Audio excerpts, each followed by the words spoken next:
প্রিয় দর্শক, আপনাদের সবাইকে স্বাগত জানাচ্ছি এনটিভির প্রতিদিনের আয়োজন স্বাস্থ্য প্রতিদিন অনুষ্ঠানে। আপনাদের সঙ্গে আছি আমি ডাক্তার সানজিদা হোসাইন। দর্শক, যে বিষয়টি নিয়ে আজ আমরা আলোচনা করব সেটি হচ্ছে শিশুদের দাঁতের সমস্যা এবং তার প্রতিকার। এই বিষয়টি নিয়ে আলোচনার জন্য আমাদের স্টুডিওতে আজ উপস্থিত আছেন একজন বিশেষজ্ঞ চিকিৎসক। চলুন পরিচিত হওয়া যাক আমাদের আজকের অতিথির সাথে। ডাক্তার খালেদা আক্তার 1977 সালে ঢাকা জেলায় জন্মগ্রহণ করেন। তিনি 2004 সালে ঢাকা মেডিকেল কলেজ থেকে বিডিএস ডিগ্রি অর্জন করেন। এরপর তিনি চিকিৎসা বিজ্ঞানে উচ্চতর এফসিপিএস ডিগ্রি লাভ করেন।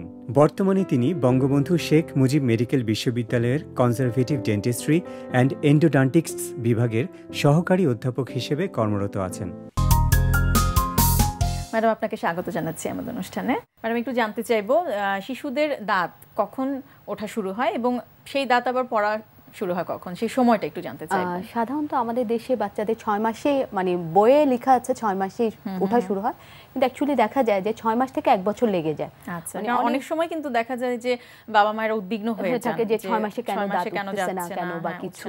তো সেই জন্য আমরা সাধারণত বলি যে 1 বছর পর্যন্ত ওয়েট করতে, চিন্তার কিছু নাই, যে 6 মাস থেকে 1 বছর পর্যন্ত দাঁত উঠতে থাকে। এবং দুধ দাঁত বা এই শিশুদের দাঁত, যেটা আমরা প্রাইমারি টিথ অথবা মিল্ক টিথ অথবা ডেসিডুয়াস টিথ বলে থাকি, এটা 3 বছর পর্যন্ত উঠতে থাকে। আচ্ছা, 2.5 থেকে 3 বছরে শেষ হয়। আচ্ছা, তো এই দুধ দাঁত এর প্রয়োজনীয়তাটা কি? এটি রাখার বা এটির যত্নের প্রয়োজনীয়তাটা কি? এটি রাখার বা যত্নের অনেক গুরুত্বপূর্ণ প্রয়োজন। কারণ প্রথমে হচ্ছে আমরা দাঁত দিয়ে কোনো কিছু খাবার খাই এবং খাওয়ার উপরেই আমাদের পুরোটা নিউট্রিশন নির্ভর করে, মানে আমাদের গ্রোথ, ব্রেন ডেভেলপমেন্ট সব কিছুই সাধারণত খাওয়ার উপর। সুতরাং দাঁত যদি কোনো সমস্যা হয় তাহলে ও ঠিক মতো খেতে পারে না। এছাড়া এই দাঁত যখন মুখে থাকে তখন আমাদের এরা স্পিচ, কথা বলাতেও অনেক সাহায্য করে থাকে। এছাড়া এই দাঁতগুলো আমাদেরকে, মানে এই যে ডেসিডুয়াস টুথ অ্যাকচুয়ালি পার্মানেন্ট টুথের স্পেস মেইনটেনার হিসেবে কাজ করে, মানে ওরা যে অবস্থানে আছে তারা পথ প্রদর্শক হিসেবে কাজ করে। মানে যেটি সারা জীবন থাকবে যে দাঁতগুলো, সেগুলোর একটি গাইডলাইন দিতে থাকে এবং ওই স্পেসটা মেইনটেইন করে থাকে। আবার অনেক সময় দেখা যায় যে শিশুদের, মানে এছাড়া কিছুদিন আগে মানে গবেষণা করে দেখা গেছে যে যেসব শিশুদের দাঁত ডিজিজ দাঁত, তাদের ব্রেনের মানে ব্রেন ডেভেলপমেন্টটা ভালো হয়। একটা গবেষণায় দেখা গেছে যে যাদের দাঁত তাড়াতাড়ি পড়ে গেছে তারা ইন্টেলেকচুয়াল লেভেল বা স্কুলের বাচ্চাদের থেকে তাদের ডেভেলপমেন্ট, যাদের দাঁত পড়ে নাই তাদের চেয়ে কম। আচ্ছা, হ্যাঁ, এছাড়াও আবার অনেক সময় দেখা যায় যে বাচ্চাদের দাঁতে অসুখ বা সিক, দাঁত ব্যথা, সে স্কুলে যেতে পারতেছে না, ঠিক মতো কনসেন্ট্রেট করতে পারতেছে না, সে একটু ইনফেরিয়র কমপ্লেক্সিটিতে ভুগে, ইরিটেট থাকে, সবকিছু করে। সেজন্য অবশ্যই আমাদের শিশুদের দাঁতের প্রতি একটু যত্ন নিতে হবে। কারণ দেখা যায় কিন্তু মায়েরা বা বাবা যেই থাকুক না কেন, অভিভাবকদের মধ্যে এই বিষয়টা কাজ করে যে এই দাঁতটা তো পড়েই যাবে। হ্যাঁ হ্যাঁ, আমাদের দেশে সাধারণত সেখানে দাঁতের যত্নের আসলে খুব বেশি প্রয়োজনীয়তা নেই। এবং যখন দেখা যায় যে শিশুদের দাঁতে সমস্যা শুরু হয়েছে, সেটিও আবার ডাক্তারের কাছে গিয়ে আবার চিকিৎসা করা, সেটিও কিন্তু করাতে চান না, কিন্তু আসলে খুবই জরুরি আমাদের এই শিশুদের। আর শিশুদের সবকিছু ট্রিটমেন্ট হয়ে থাকে এবং 6 বছর পর্যন্ত তো এই দাঁতগুলা 6 বছরে পার্মানেন্ট দাঁত শুরু হয়। তো সুতরাং এই যে 3 বছর থেকে 12 বছরেও দাঁতগুলা পড়ে যায়, তো এই 3 বছর থেকে 12 বছর, মানে 6 মাস থেকে 12 বছর পর্যন্ত এই দাঁতের অনেক যত্ন নিতে হবে। এবং যেটা দেখা যায় আমাদের 0 to 2 বছর পর্যন্ত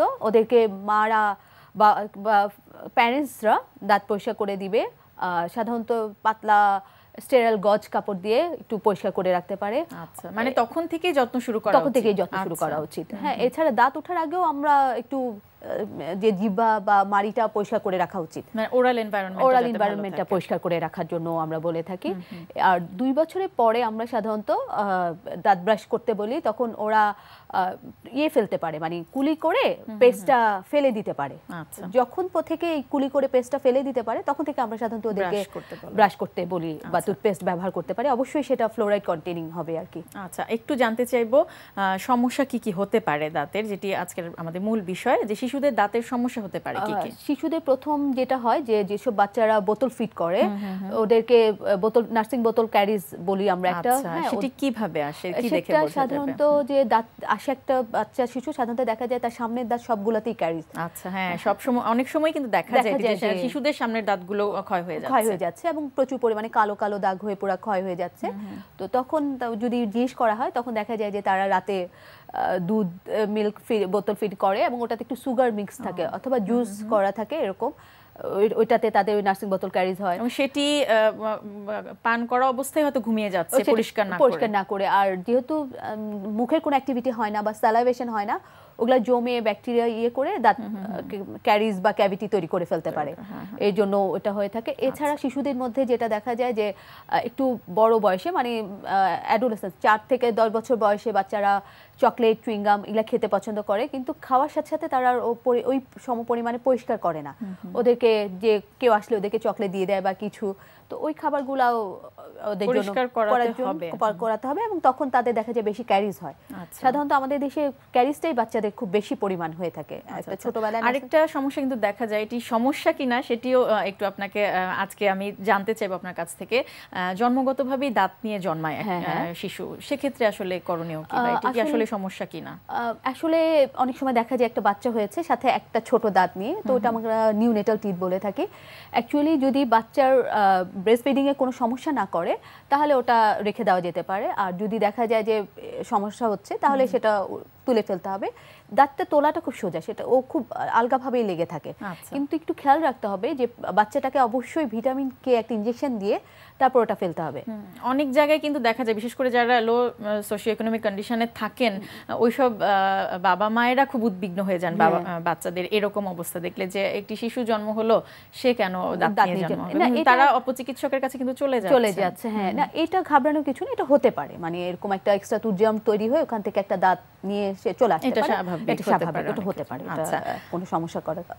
তো যেটি বলছিলেন আপনি যে নার্সিং বোতল ক্যারিজ, যেটি সবচেয়ে বেশি আপনারা দেখে থাকেন বা আপনাদের কাছে এই জাতীয় সমস্যা নিয়ে শিশুরা যাচ্ছে, তাদের বাবা মায়েরা যাচ্ছে, কি করেন, তার ম্যানেজমেন্ট আপনারা কিভাবে দেন?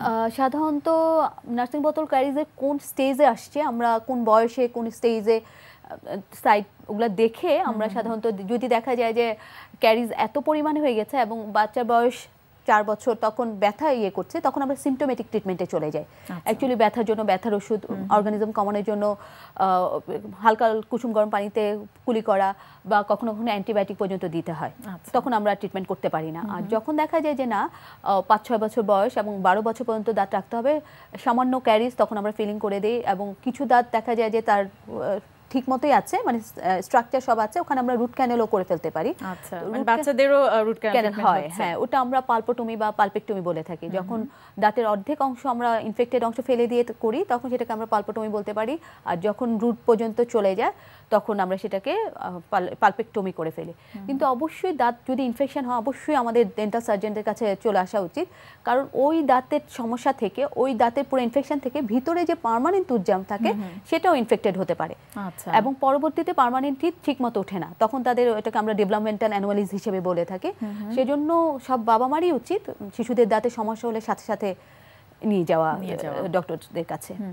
তো যেটি বলছিলাম যে শিশুদের দাঁতের যত্নের প্রয়োজনীয়তাটা কি কি ধরনের, আসলে আর কি কি ধরনের উপায় রয়েছে যাতে করে শিশুদের দাঁতটি ভালো থাকে এবং সে নিজে শিশুটি যাতে ভবিষ্যতে সুস্থ দাঁতের অধিকারী হয়? হ্যাঁ, আসলে আমাদের দাঁত বলেন মুখ বলেন সবকিছুতেই অ্যাকচুয়ালি আমাদের হচ্ছে ওরাল হাইজিনটা মেনটেন করতে হবে, এবং বাচ্চারা যেহেতু কনসার্ন না বা এই ইয়েটা জানে না, সেজন্য ওর বাবা মা বা প্যারেন্টসকে সবসময় খেয়াল রাখতে হবে ও ঠিকমতো দাঁত ব্রাশ করেছে কিনা, ও ডেন্টাল ফ্লস করছে কিনা।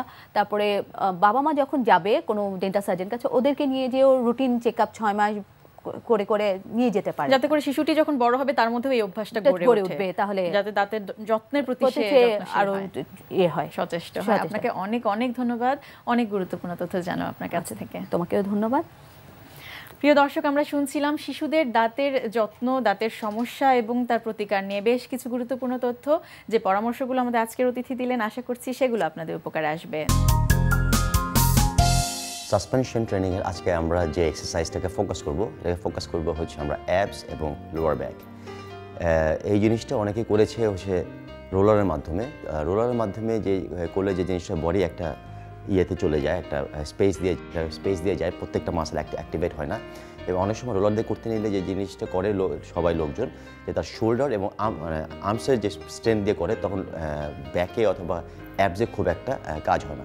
কিন্তু সাসপেনশন ট্রেনিংয়ের যে সুবিধাটা, আপনি যদি অন্য কোনো মাসকুলার এক্সারসাইজ দিয়ে করতে যান তাহলে আপনি কাঁপবেন, জিনিসটা ঠিকমতো হবে না। শুধুমাত্র অ্যাবসটাকে যদি আপনি আইসোলেট করেন এবং লোয়ার ব্যাকটাকে আইসোলেট করেন, তখনই শুধু মুভমেন্টটা আপনি পারবেন করতে। এই জন্য তখন মুভমেন্টটা পারফেক্টলি হয়। এখন দেখবেন যে কীভাবে এক্সারসাইজটা করতে হয়। এক্সারসাইজটা দেখাচ্ছে হচ্ছে ওভাইস, দেখুন কীভাবে করছে।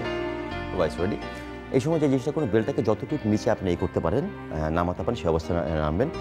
এবং সবাই যে জিনিসটা করবেন, প্রথমে আপনারা নিলিং পজিশনে করবেন। অনেকে যারা একটু অ্যাডভান্স হয়ে যায় তারা নীলটাকে নিটাকে এর দিকে তুলে করে, কিন্তু জিনিসটাকে আমরা ওইভাবে প্রেসক্রাইব করি না। রিজন ইস এটা যদি বিগিনিংয়ে করতে গেলে আপনার লোয়ার ব্যাকে খুব একটা পড়বে, প্রেশার পড়বে।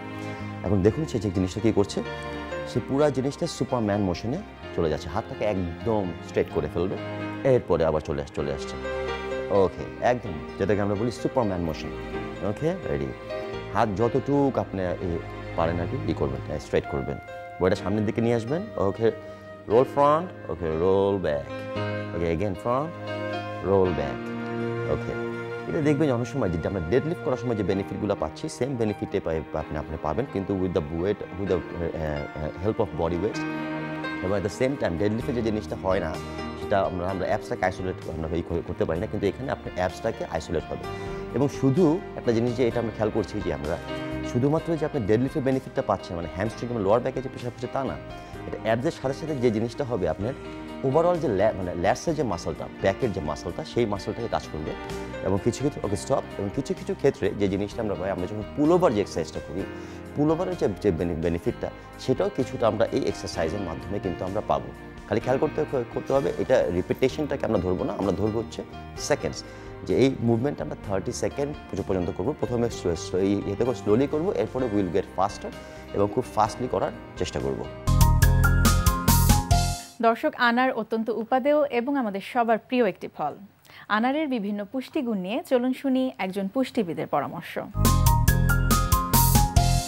প্রতিদিনই আমরা অনেক ধরনের খাবার খাই, কিন্তু এই খাবারগুলো যদি আমরা একটু বুঝে শুনে খাই তাহলে কিন্তু সহায়ক পুষ্টিগুলো আমরা পেয়ে থাকি।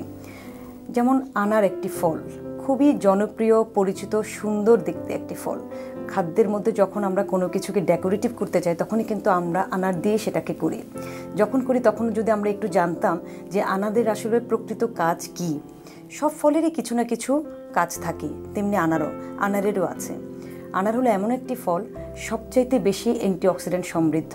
বর্তমান যুগে কিন্তু অ্যান্টিঅক্সিডেন্ট নিয়ে অনেক বেশি কাজ হচ্ছে, কারণ আমাদের দেশটা এখন ছেয়ে গেছে ক্যান্সার নামক এক ভয়াবহ রোগে। এখন প্রতি ঘরে ঘরেই আপনি গেলে শুনতে পাবেন ক্যান্সার নামক রোগটির কথা। কিন্তু আমরা যদি একটু প্রোটেকশনটা নিতাম, সবসময় যে কথাটা আমরা বলি যে প্রতিকারের চেয়ে প্রতিরোধটাই কিন্তু অনেক জরুরি, কিন্তু আমরা কেউ কিন্তু তাতে নেই।